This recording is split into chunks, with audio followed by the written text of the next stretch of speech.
Vous avez utilisé cette adresse-là pour télécharger Zip.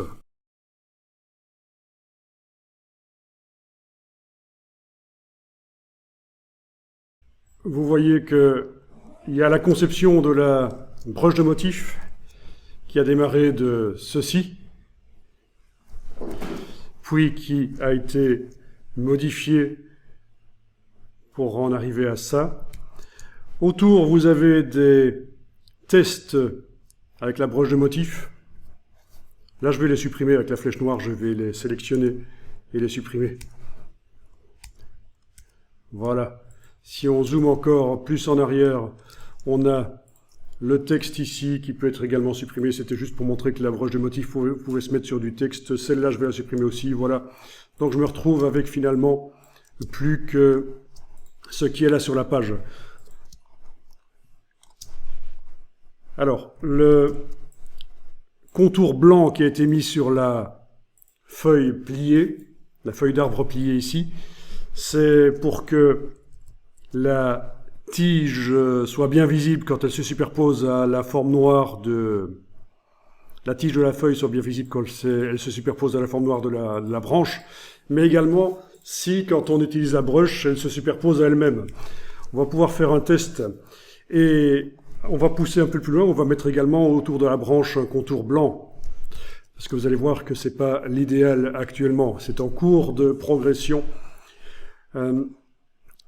Autre chose qu'on verra, c'est qu'on peut aussi combiner ça sur le même trait, une broche de motif comme celle-ci et une broche diffuse.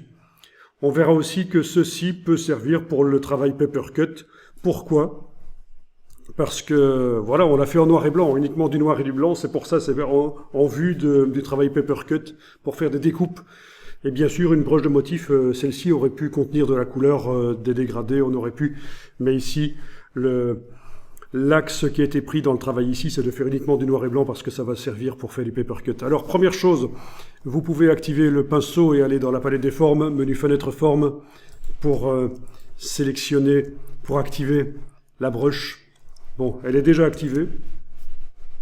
Elle est encadrée, là, c'est bien avec celle-là qu'on dessine.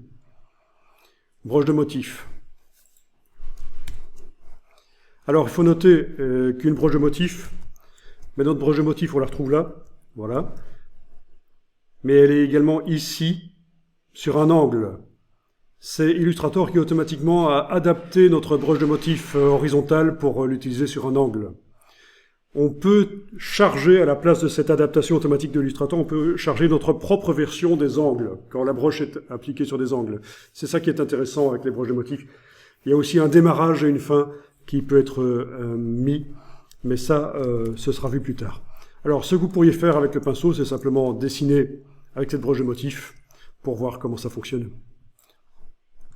Donc l'idée, c'est que, contrairement à une broche artistique, elle se répète. C'est pour ça que le démarrage et la fin de la broche sont identiques. C'est pour que le raccord se fasse. Donc c'est un peu comme une broche artistique, sauf qu'il n'y a pas de début, il n'y a pas de fin. Vraiment. Enfin, je veux dire, on peut l'appliquer sur un trait. Elle ne s'allonge pas, contrairement à une broche artistique, elle s'étire pas sur tout le long du trait. Bien. Ça, c'est intéressant quand même comme broche de maîtriser ça. Et alors, si elle se superpose à elle-même, si vous faites des entrelacements, vous allez remarquer que ce n'est pas toujours génial la manière dont ça se passe, parce que là où ça se superpose, ben, on ne voit pas toujours très bien, quoi.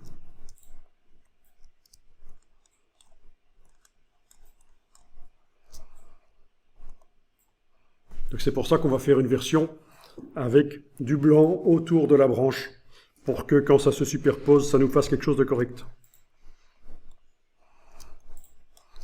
Alors ici, je l'ai utilisé déjà pour faire un genre papercut. Bon, j'ai juste tracé... Non, j'ai tracé un cercle, voilà. J'ai demandé que la broche de motif aille sur le cercle. Et puis, j'ai tracé un carré que j'ai associé au cercle dans un tracé transparent.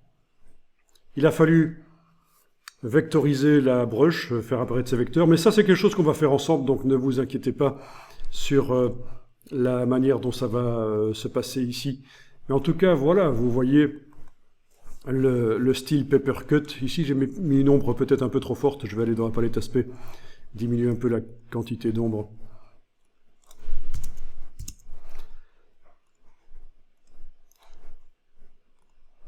Voilà. Ok, donc ça ressemble à ça, des découpes, quoi.